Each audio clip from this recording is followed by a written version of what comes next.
हम आवते आवते ये कहिए कि बलिया के लोग बड़ा लहरी होला। आई कहे के नहीं के बतावे के नहीं के हाय भीड़े बतावता कहलो गइल बा वीरों की धरती जवानों का देश बागी बलिया उत्तर प्रदेश।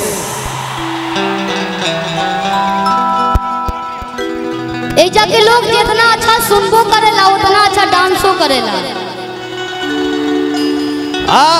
हम कहत रहनी कि भीड़ होई का है ना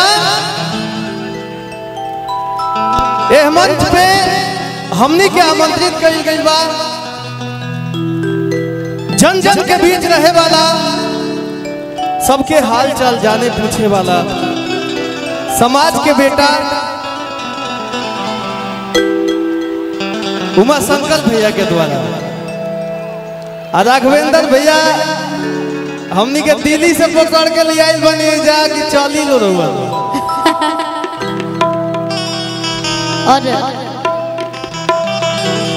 और विशेष धन्यवाद उमा शंकर भैया के छोट ब्रदर भाई भ्राता रमेश भैया। हमनी के ज्यादा समय ना ले जाई ए मंच पे बहुत अच्छा अच्छा कलाकार आइल बने जैसे बड़ भैया भोजपुरी के ट्रेंडिंग स्टार कहे जाए वाला बड़ भैया खेसारी लाल यादव जी, अंकुश राजा जी, काजल राघवानी जी, तमाम भोजपुरी के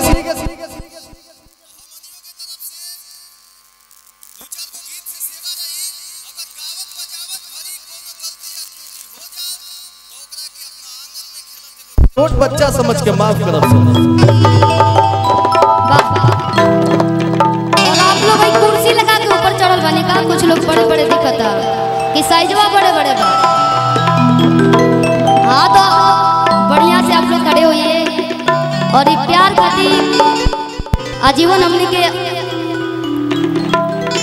कोशिश करिए कि एक से एक बढ़ के गीत लेके आई जाए। एकरा खातिर हमने के ऋणी रहल जाई।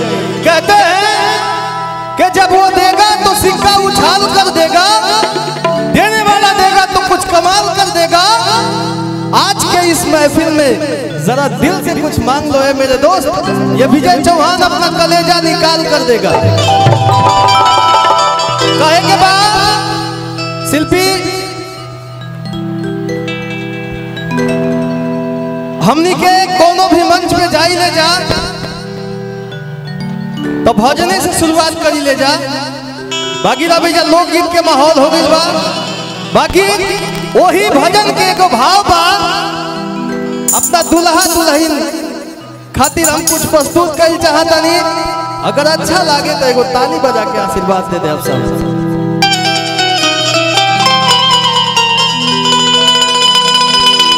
और ऐसे पहले हम भैया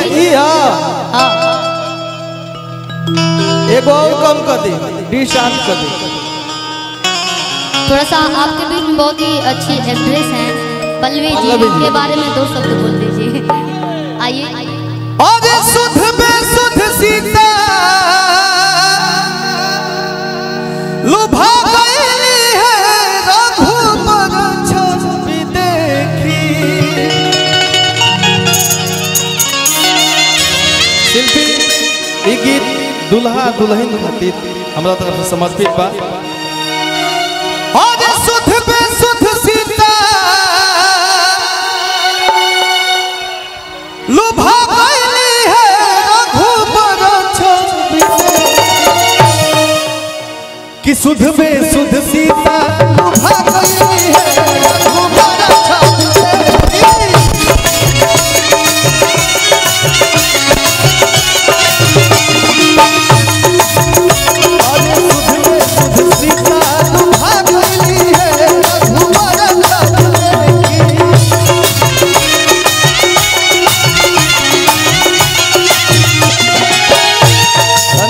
पल्लवी जी और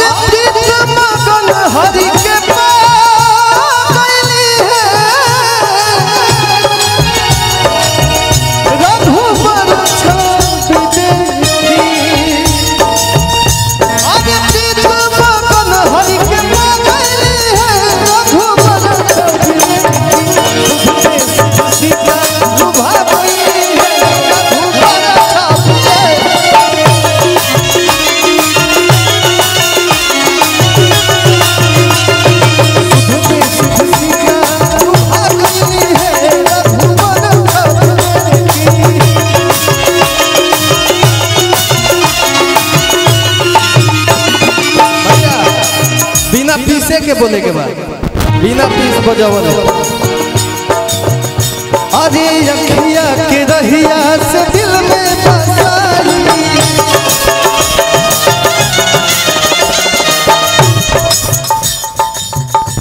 आज झटपट पलकिया के वड़िया लगाई,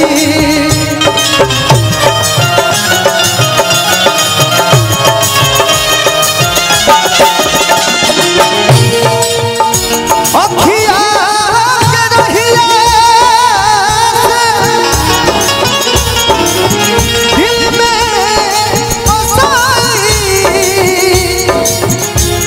आज झटपट पलकिया के वड़िया लगाई।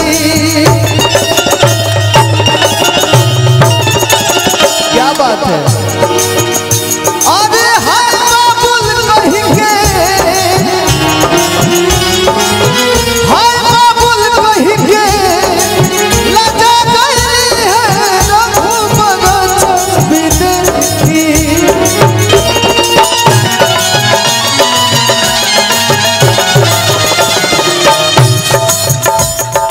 सुध में सुध सीता भाई है रघुबर